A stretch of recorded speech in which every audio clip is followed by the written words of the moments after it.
Why some disability providers make over $500,000 with less clients. There's a very specific kind of exhaustion that doesn't show up on your profit and loss. It shows up in your body. It's that tight pressure in your chest, when your phone won't stop buzzing, when the roster is full, when the invoices are going out, when the calendar looks impressive, and yet your bank account doesn't feel steady. You're busy, but you're not breathing easier. You're serving more participants than you did last year, but you're not sleeping better. And that gap, that quiet gap between we're growing and why does this still feel heavy? That's what I want to talk about today. Because there's something happening in this sector where some providers are quietly making $300,000, $500,000, sometimes more, with less clients, with less staff, and less chaos. And when I first saw it, I didn't believe it either. I remember sitting across from a provider, small team, niched service, calm office. You know, the type of space where the air feels still, not frantic energy, not stale panic, just quiet structure. They had 28 active participants, 28. And their net margin was stronger than agencies running 120 clients. That doesn't make sense if you've been conditioned to believe more clients equals more revenue. More revenue equals more profit. More staff equals more growth. But that equation is broken and you feel it. You feel it when you're approving overtime at 9:47 p.m. You feel it when payroll week makes your stomach drop slightly. You feel it when you realize you added 15 new participants this year and somehow your stress doubled, but your margin didn't. You might even be thinking right now, okay, but my costs are high, wages have gone up, compliance is tighter, participants are more complex. Yes, that's all true. But that's not the full story. The real story is more uncomfortable than that.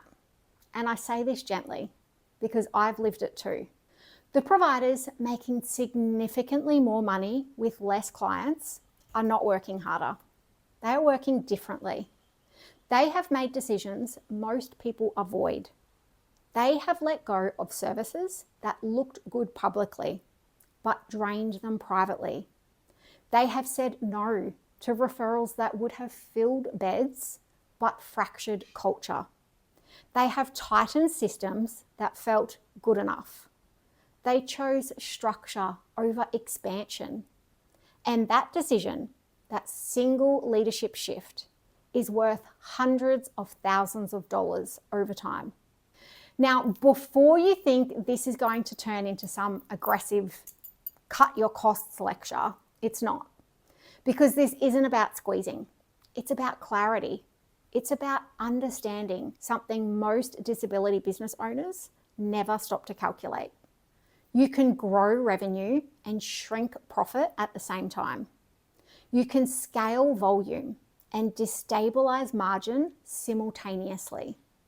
You can look successful online and feel stretched offline. And I know that feeling. The quiet Saturday morning where you finally sit with your coffee. It smells strong, sharp, grounding. And instead of relaxing, your brain is running numbers. Can we sustain this? Is this actually working? Why does this feel harder than it should? You're not failing. You're not bad at business. You're just operating on an outdated growth model. And today, I'm going to show you what's actually happening underneath. Because once you see it clearly, the fog lifts. And when the fog lifts, decisions get easier. Not easy, but clearer. And clarity changes everything. There are only 3 ways a disability care business increases profit. 1, increase revenue. 2, reduce expenses. 3, improve margins per service delivered. Most providers focus almost entirely on the first one, increase revenue. More participants, more billable hours, more houses, more staff. But here's the part no one teaches clearly. Revenue is not profit. Revenue is volume. Profit is efficiency multiplied by precision. And those are two very different machines. Let me explain this in simple terms. You earn $60 per hour delivering support, but your real operational cost per hour is $57. After wages, super, admin time, rostering inefficiencies, compliance, overhead, management layers, insurance, vacancy bleed, your margin is $3. Now multiply that across 10,000 hours. It looks big, but it's fragile. One rejected claim, one vacant SIL room, one staff churn cycle, one participant transition delay, and that $3 disappears. Now compare that to a provider delivering at the same price, but their true operational cost per hour is $50. Their margin is $10. Same pricing environment, same funding system, different structure. That difference is not luck. It's not personality. It's not marketing. It's operational clarity. Here's what's really happening behind the scenes with higher margin providers. They are not maximizing hours. They are maximizing alignment. Alignment between service type, staff capability, documentation process, referral source, participant complexity, operational systems. When alignment is tight, friction drops, and friction is expensive. Friction is roster reshuffling, unclear handovers, double handling documentation, missed information between shifts, incorrect billing codes, supervisors firefighting instead of leading. Every piece of friction costs time. Time costs payroll. Payroll without margin drains profit. Most providers are not losing money because pricing is too low. They are losing money because friction is too high. And here's the key point. More clients usually means more friction, unless your structure is extremely tight. Which is why scaling volume without tightening systems first creates the illusion of growth while shrinking real profit. This isn't about being small. It's about being deliberate. The providers earning significantly more with fewer clients have done one thing exceptionally well. They engineered out unnecessary friction before they scaled. They understand their numbers at a granular level. They know the true cost per hour, true supervision ratio, true vacancy risk, true onboarding cost, and true admin time per participant. Not estimates, actual numbers. And once you have actual numbers, growth becomes strategic instead of reactive. But most people never stop long enough to look because they're busy, and busy feels productive. But busy is not the same as profitable. Now, let's talk about what happens when you don't make this shift, because this is where it starts to hurt quietly. This is where it gets uncomfortable. Not dramatic, not catastrophic, just quietly heavy. Because what I see happening right now across disability providers is not collapse. It's slow erosion. It's the kind of erosion you don't notice until one day you're exhausted and wondering how you built something that feels this tense. You scale, you add more participants, you hire more staff, you increase revenue, your inbox fills, your payroll doubles, your calendar tightens. On paper, it looks impressive, but inside, you feel stretched because the money coming in feels loud and the money going out feels even louder. You start noticing things like you're chasing timesheets every week. You're fixing rostering errors at 9:30 at night. You're answering compliance questions you thought someone else handled. You're watching small documentation gaps turn into large audit stress. It feels like you're constantly plugging holes in a boat that technically is still floating, but you can't relax.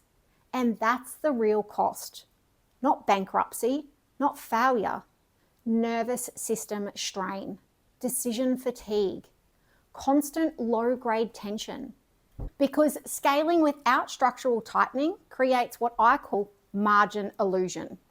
You see high numbers, but you don't feel safer. You don't feel steadier. You don't feel free. You feel more responsible, more exposed, more dependent on everything working perfectly. And here's the part most people don't say out loud. When margins are thin, every small problem feels like a threat. One sick worker, one delayed invoice, one participant exit, one underutilized roster block, and your stomach tightens. You start overworking. You start micromanaging. You start holding on to decisions longer than you should. Not because you lack skill, but because your structure isn't absorbing impact. Let me give you a real example. I worked with a provider doing over $2 million in annual revenue. On paper, it's impressive. In reality, they were operating at less than 5% of true margin once we unpacked the vacancy gaps, management over time, rejected claims, high onboarding churn, underutilized shifts. They were one large participant transition away from serious stress. That's not scale. That's fragility. And fragility feels like a tight chest, restless sleep, snapping at your team more than you mean to, avoiding your financial dashboard because you don't want to see it. You tell yourself it's just a growth phase. It will stabilize soon. It's temporary. But months pass. The pressure stays. Because more clients without margin discipline creates structural exhaustion. And structural exhaustion turns leaders reactive. Reactive leaders discount to secure clients. They overhire to avoid risk. They undercharge to stay competitive. They say yes to services that don't align. They keep unprofitable programs running out of guilt. It becomes survival mode, disguised as ambition. And survival mode always costs more than strategy. The quiet hell of this is not visible online. No one posts, just increased revenue by 40% and now I can't breathe. But it happens, often. If you don't shift from volume thinking to margin thinking, you don't just lose money, you lose clarity. You lose steadiness. And you lose that grounded confidence that makes leadership feel calm instead of chaotic. And the worst part, you start believing the problem is you. That you're not disciplined enough, not strategic enough, not tough enough. When in reality, the problem isn't you. It's structural misalignment. And that is solvable. Here's the shift. Not hustle, not get more clients, not cut your team. The shift is this. You stop thinking in revenue and you start thinking in structure. Because sustainable growth in disability care is not about how many people you support. It's about how clean your internal systems are. When I step into a business that feels heavy, the fix is rarely dramatic. It's usually quiet, precise, structural, and it always starts with margin clarity. Not hopeful margin, real margin. The kind you feel in your body as steadiness. The first thing we do is isolate service lines. Not revenue, service lines. We ask which program actually feels smooth. Which one drains leadership time?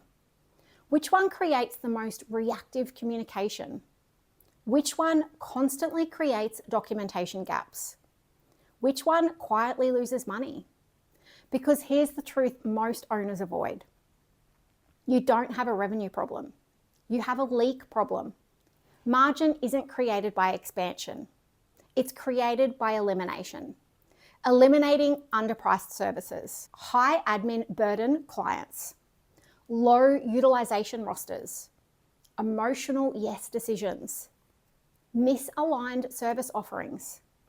When you remove one structurally weak service line, something interesting happens. Your nervous system drops, your team stabilizes, your leadership tone softens because complexity shrinks, and complexity is expensive, financially and emotionally. Let me show you what this looks like in practice. One provider I worked with was running community access, SIL, short-term accommodation, behaviour support, and transport. 5 service areas, all generating revenue, but 2 were margin negative once management time was accounted for. We removed 1.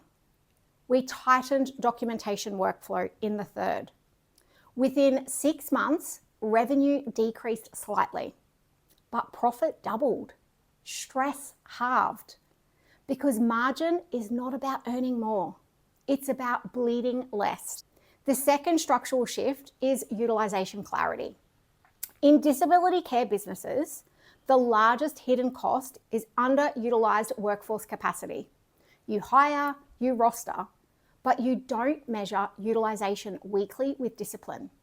You don't calculate billable hours versus paid hours, travel inefficiencies, downtime gaps, shift cancellation recovery. So payroll feels heavy, not because wages are wrong, because utilization rhythm is loose. When utilization moves from 72% to 85%, margins stabilize without adding a single new participant. And that feels different. It feels grounded, predictable, steady. The third structural piece is documentation integrity. Rejected claims, delayed invoices, audit corrections. These don't just cost money, they cost calm. Every resubmission, every compliance query, every "can you clarify this note?" That's margin erosion. When documentation is structured properly, aligned to outcomes, support needs, and clear intervention language, revenue becomes smoother. Cash flow becomes quieter. The hum of admin becomes lighter. You're not chasing money. Money moves cleanly. And when money moves cleanly, leadership softens. That's the real solution. Not expansion, alignment, tight structure, clear service focus, disciplined utilization, clean documentation. When those 3 stabilize, something shifts in you. You wake up without the pressure in your chest. You stop refreshing your bank app. You stop scanning your roster with anxiety. You stop saying yes out of fear. You start leading from steadiness. That's the heaven on the other side of this. It's not flashy, it's calm. It's boring in the best possible way. Predictable payroll, predictable margins, predictable quality. And when business becomes predictable, you can think strategically again. You can breathe. You can grow intentionally, not reactively. So here's what I want you to do. Not 5 things, not a full strategic overhaul, just one thing. This week, I want you to identify one service line in your business that feels heavy. Not the one that makes the most noise, the one that quietly drains you. The one where staff always have questions. Documentation feels messy. Margins feel thin. You say yes out of obligation, not alignment. Open your numbers. And this time, don't just look at revenue. Calculate your revenue minus direct wages, minus management time, minus admin time. And be honest about leadership hours. If you're spending 5 hours a week managing a service that barely breaks even, that's not profit. That's disguised exhaustion. When you see the real number, you might feel uncomfortable. And good. Clarity can feel sharp at first, but sharp is better than fog. Because once you know where the leak is, you can decide to tighten it, reprice it, restructure it, or remove it. Imagine 12 months from now, you've cleaned one structural leak every quarter.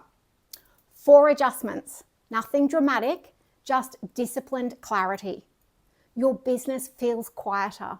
Your margins feel steadier. Your leadership feels calmer.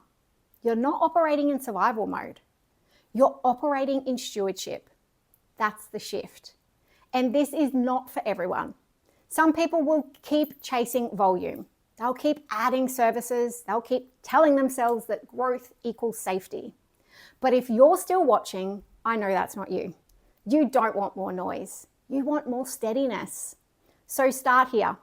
1 service line, 1 honest calculation, 1 structural adjustment. Consistency beats intensity every time. If this resonated, hit subscribe.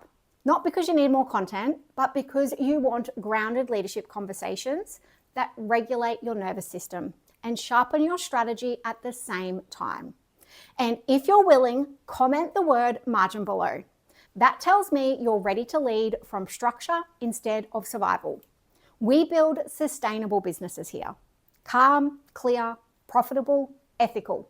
1 structural decision at a time.